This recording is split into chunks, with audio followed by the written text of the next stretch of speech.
Congratulations on your nomination, Mr. Azar. I enjoyed our conversation, and I was very open to your nomination. I'm very, very concerned about your answer to Senator Casey's series of questions.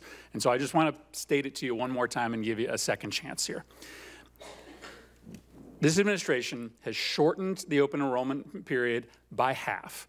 It has cut outreach funding by 90%.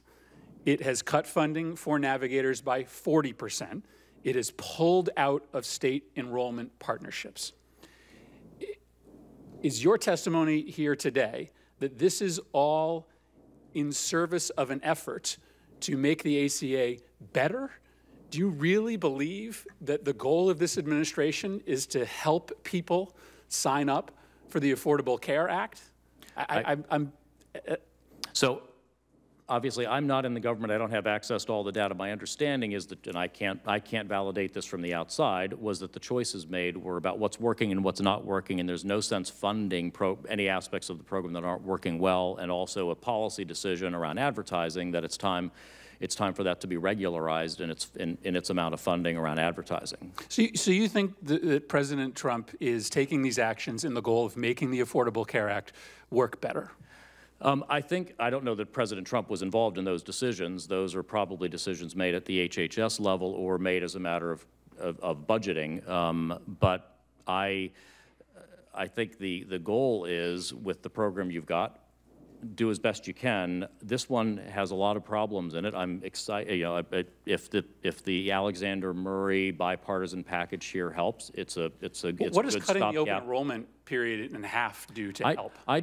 I don't know. I wasn't, again, involved, nor did I study the comments on the enrollment period change. But the enrollment period, my understanding, went from 90 days to 45 days, which I don't know about the Senate, but most of us have 45-day open enrollment periods for shorter, more efficient programs to allow for certainty of beneficiaries and let the plans then know who's in their plan so they can plan predictably for the following year. If you run right up till the end of the year there, you're going to have, it's harder for the plans to set their actuarial basis for the open enrollment period and the pricing. And then if you run that open enrollment period right up to the end there, I know this from when we launched Part D and Medicare Advantage that first year, the closer you run up to January 1 on that one, it is very hard to implement effectively and efficiently in the coming year with an insurance program. My understanding is that this is not the insurers begging for the open enrollment period to be cut in half, and you put that next to an evisceration of all of the programs that would help people understand the fact that the open enrollment period has been cut in half.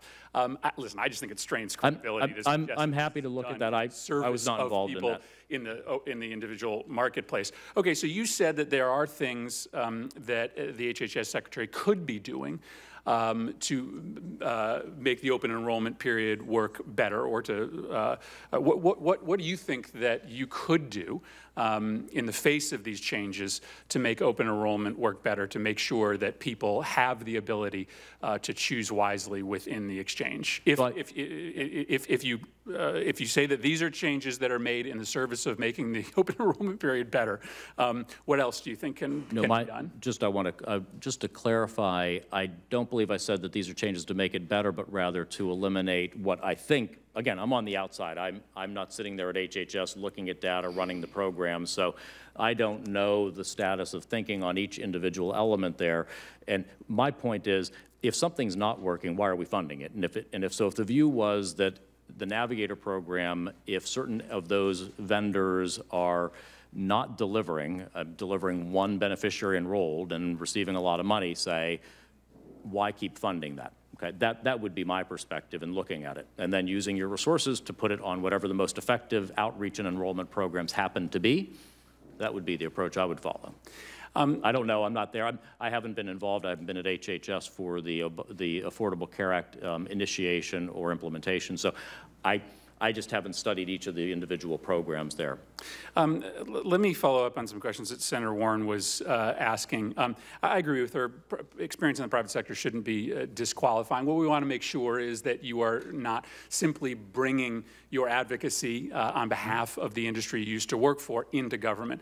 Pharma has a number of sort of major legislative priorities: faster FDA approval processes, continued prohibition of Medicare's negotiating directly with drug companies' continued legalization of direct-to-consumer advertising. I know you've been critical of specific practices of individual drug companies. Is there any major issue on pharma's legislative advocacy list that you disagree with? Well, Senator, if I get this job, my job is to enhance and protect the health and well-being of all Americans. It is not to implement pharma's agenda.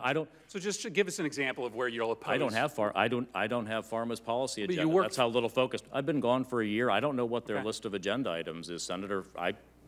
That's not my area of focus. My area of focus is the president's agenda and how I can work with this Congress to try to make the programs of HHS better in the interest of all Americans, not the interest of any trade group, not the interest of any company.